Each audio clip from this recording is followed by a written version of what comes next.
The Cavaliers have been on a break for a few days now and have only played a few games since the last video in this series, but that does not mean we don't have a fresh set of players who are worthy of stock up and stock down status. With that in mind, let's take a look at whose stock is trending up and whose stock is heading in the wrong direction.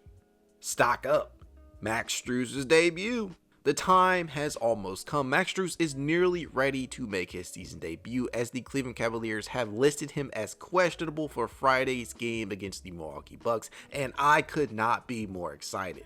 I remain of the belief that Max Strus is tailor-made for this type of offense. He's much more than simply a movement shooter. His gravity is felt through both his on and off ball movement. He's always hustling defensively. He's a respectable rebounder at his size, and he's a quality secondary playmaker. Strus may not have gotten off to the most efficient start in his first season down in the wine and gold, but he's poised for a career season under head coach Kenny Atkinson, who has likened him to Joe Harris, former Cavalier, a man who led the NBA in three-point percentage twice, shot over 40% from range 6 straight seasons, and holds a career average of 43.6% as a three-point marksman.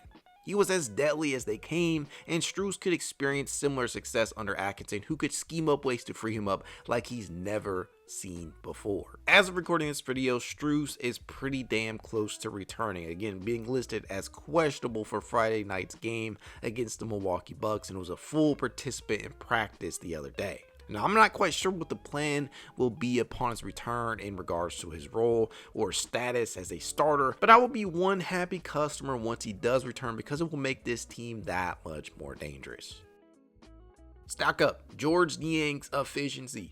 Don't look now, but Georges Niang's 3-point percentages are starting to trend upward. That's a welcome sight for a player who was brought to Cleveland to space the floor at a solid volume out of the front court. After a debut season in the Thor city that saw him knock down a respectable 37.6% of his triples, many fans, including myself, envisioned Niang hitting the ground running under Kenny Atkinson, but that wasn't exactly the case.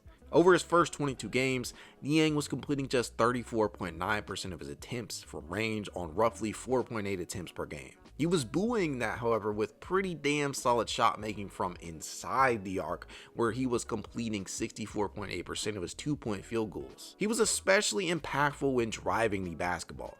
In those 22 games, he had a total of 55 drives and attempted 28 field goals, to which he completed 17, or rather 60.7%, which honestly shouldn't be too surprising considering he was pretty effective doing that in his debut season with Cleveland. He was second to only Jarrett in field goal percentage off of drives last year at 54.2%. But that said, he was brought here to knock down the perimeter shot first and foremost, and after that slower start, it's good to see him slowly return to form. Over his last 5 games, he is completing 44.4% of his attempts from distance. During that span of time, Niang's volume has been relatively respectable at 3.6 attempts. He has combined this shot making with that effectiveness on drives, 83.3% on his field goals in that regard. These aspects, along with his rebounding, have been pretty impressive. Stock down, Sam Merrill's 3-point effectiveness. While we have seen Georges Niang's efficiency rise, we have seen Sam Merrill's plummet. Money Merrill is struggling to knock down his shots from beyond the arc and in a major way. Through 23 appearances, Merrill has only completed 33.3% of his attempts. The volume is there, as he's taking 5.5 per outing. However, the efficiency isn't, as he is making just 1.8 on those 5.5. That doesn't scream sharpshooter to me. In fact, he's absolutely struggled in the month of December. In 7 appearances this month, Merrill is shooting an icy 28.3% from range on roughly 6.6 attempts per game. He's consistently been given the looks. I swear it does feel like he's being heavily defended, and that's what the film generally shows, as we can visibly see defenders chasing him around the court, through screens, and around the perimeter, but the stats seem to tell an entirely different story. He's taken exactly 46 total shots from range. 26 of those attempts have been considered wide open. 13 have been considered open, and only 7 have been deemed tightly defended. That would seem to indicate that he's being left open, but it's a bit more complicated than that. Many of his wide open looks have been the result of excellent ball movement or a defensive breakdown due to his off-ball movement. He has been freed by countless pin downs and screens by the bigs, which has no doubt added to the amount of open looks. Merrill has gotten good, clean looks that are coming within the flow of the offense. He just isn't knocking them down. Despite all of that, all hope isn't lost yet. We've seen him shoot well at times this season already, and in the month of November, an 11-game stretch, he shot 38.6% on 5.2 attempts per contest, so we know that he can do it. Hell, we saw him do it last year. He's just starting to look more like a streaky shooter than we thought. But maybe it shouldn't come as a surprise, as he has gotten really hot and cooled down considerably at times in the past.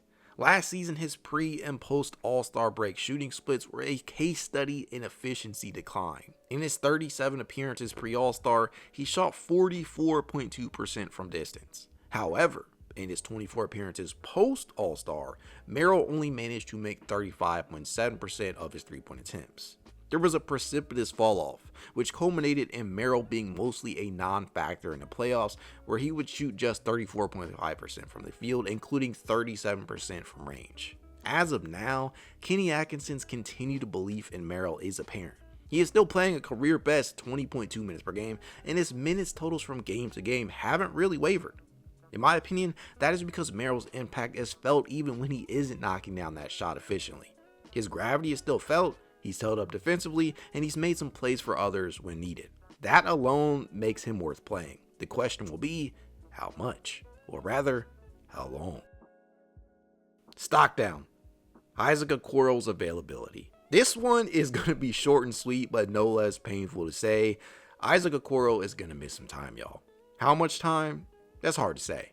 He suffered a right shoulder AC joint sprain and is due to be evaluated in 2 weeks. It's difficult to forecast the effects of this type of injury because, frankly, the timetable for a return can be all over the place. We can only hope that he doesn't have any setbacks or complications. Time will tell. Strus's return will certainly help in that regard. That'll do it for this one, folks. Who do you think stock is up the highest right now and who is at the lowest? Let me know in the comments. And if you enjoyed this video, don't forget to like, subscribe, and hit that notification bell. Until next time, go Cavs.